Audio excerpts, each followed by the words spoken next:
C programming ফুল কোর্সে আজকের এই ভিডিওতে আমরা শিখব C program to find factorial of a number using recursion. অর্থাৎ আজকে আমরা একটা প্রবলেম সলভ করতেছি, সেটা হচ্ছে রিকারশন এর মাধ্যমে একটা নাম্বারের ফ্যাক্টোরিয়াল বের করব।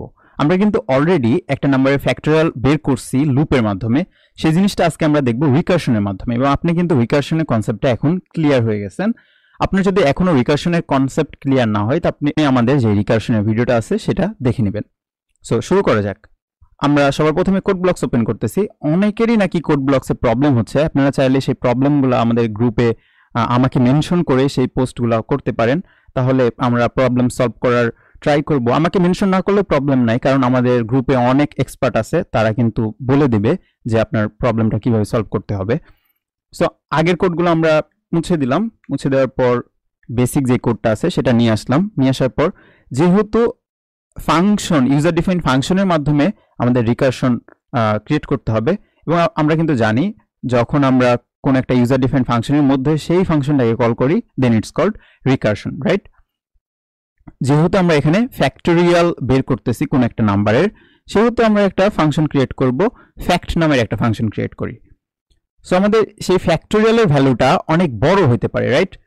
সো আমাদের ইউজার যে সবসময় 1 2 3 4 ডিজিটের নাম্বার ইনপুট দিবে এমন তো না, তারও বেশি ডিজিটের নাম্বার ইনপুট দিতে পারে। যত বড় ডিজিটের নাম্বার ইনপুট দিবে তার ফ্যাক্টোরিয়াল কিন্তু তত বেশি হবে। এবং আপনি কিন্তু জানেন যে ফ্যাক্টোরিয়ালের কনসেপ্টটা কি জিনিস। কোনো একটা নাম্বারের ফ্যাক্টোরিয়াল বলতে বোঝায় ওই নাম্বার থেকে 1 পর্যন্ত প্রত্যেকটা সংখ্যার গুণফলকেই আমরা ফ্যাক্টোরিয়াল বলে ডাকতেছি।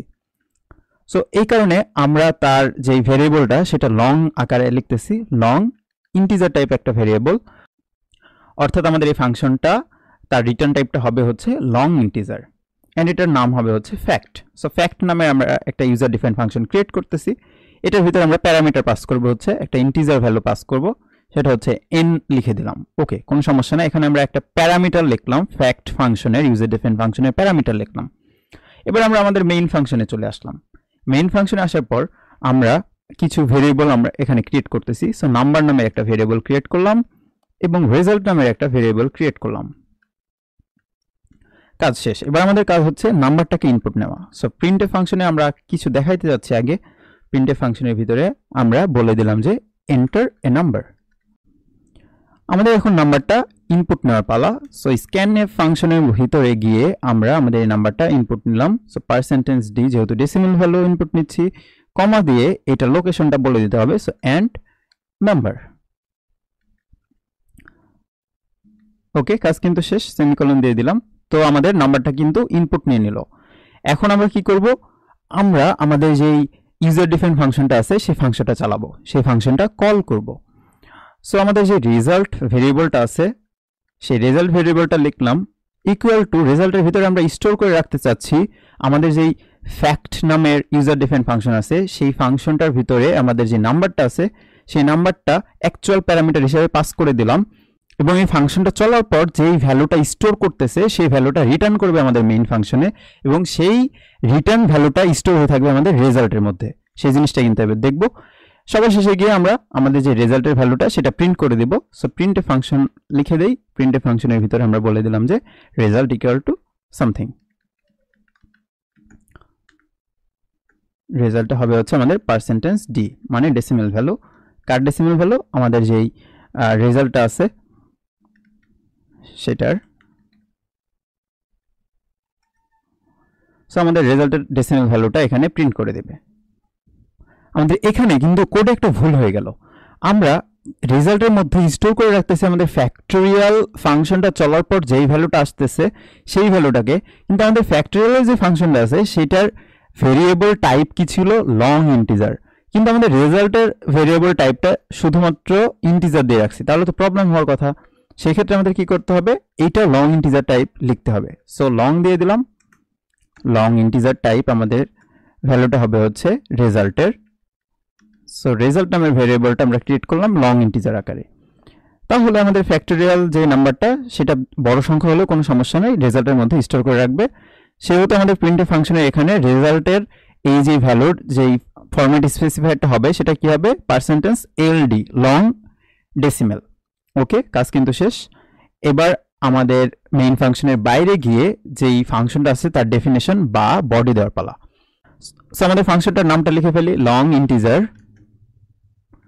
ফ্যাক্ট নামের ফাংশন, এবং আমাদের কিছু একটা সে নিয়ে আসবে প্যারামিটার আকারে ইন্টিজার n। এটা ক্যাচ করার জন্য আমরা এটা লিখতেছি। ওকে, আমরা ফাংশনের ভিতরে ঢুকলাম।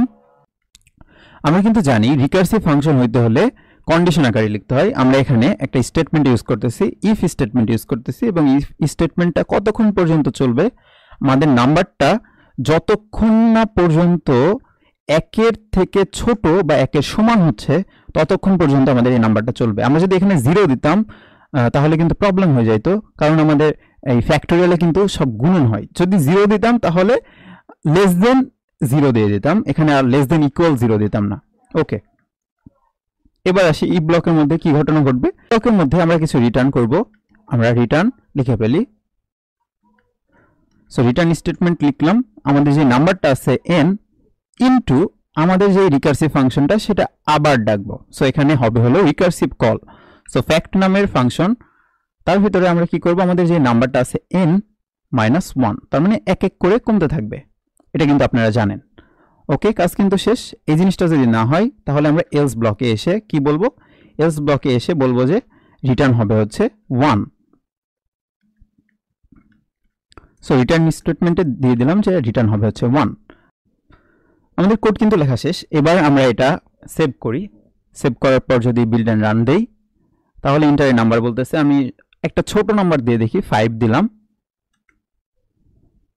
সো আমাদের রেজাল্টের এখানে 1 নিয়ে আসছে, তার মানে কোনো একটা প্রবলেম হয়েছে।